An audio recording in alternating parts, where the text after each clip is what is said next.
Vous voyez des choses et vous vous dites « Pourquoi ?» Mais beaucoup rêvent de choses qui n'ont jamais existé et se disent « Pourquoi pas ?» Manipulation, désinformation, consensualité, on ne trouvera jamais la vérité. Pas de problème, je cherche. Pour chercher la vérité. Tout est art, et c'est dans le cadre de ce tout possible, qui permet absolument n'importe quoi, que nous découvrons la maison de Ben. Son écriture un peu naïve lui permet de bouleverser nos certitudes avec une grande simplicité. Selon Ben, en art, ce n'est pas le beau ou le laid qui compte, c'est d'apporter du nouveau.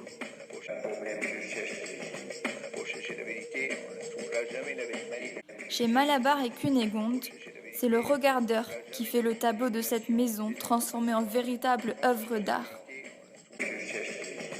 Pour chercher la vérité, on ne trouvera jamais la vérité. Manipulation, désinformation, consensualité, on ne trouvera jamais la vérité. Pas de problème, je cherche. Pour chercher la vérité, on ne trouvera jamais la vérité. Manipulation.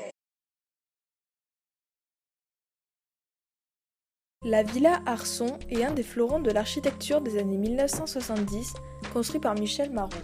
À l'extérieur, le revêtement des parois des murs avec des galets renvoie non seulement à un contexte régional d'architecture, mais produit surtout un effet à la fois déconcertant et fascinant. Ce lieu atypique provoque un sentiment de sérénité.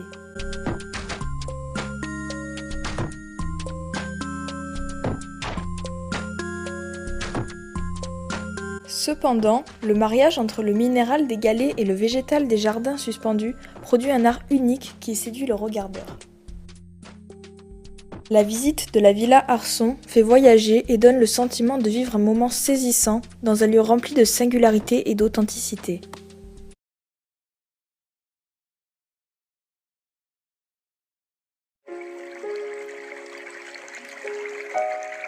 La cascade et son chalet montagnard d'inspiration autrichienne commémorent l'arrivée à Nice des eaux de la Vésubie en 1883. Cette maison offre un magnifique panorama sur la ville de Nice, qui, située au pied de la cascade, véhicule un sentiment de domination.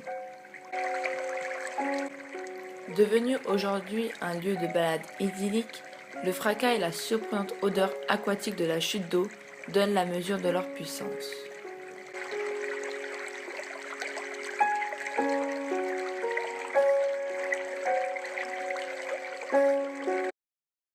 Pourtant, une fois le soleil couché, une toute autre atmosphère se crée.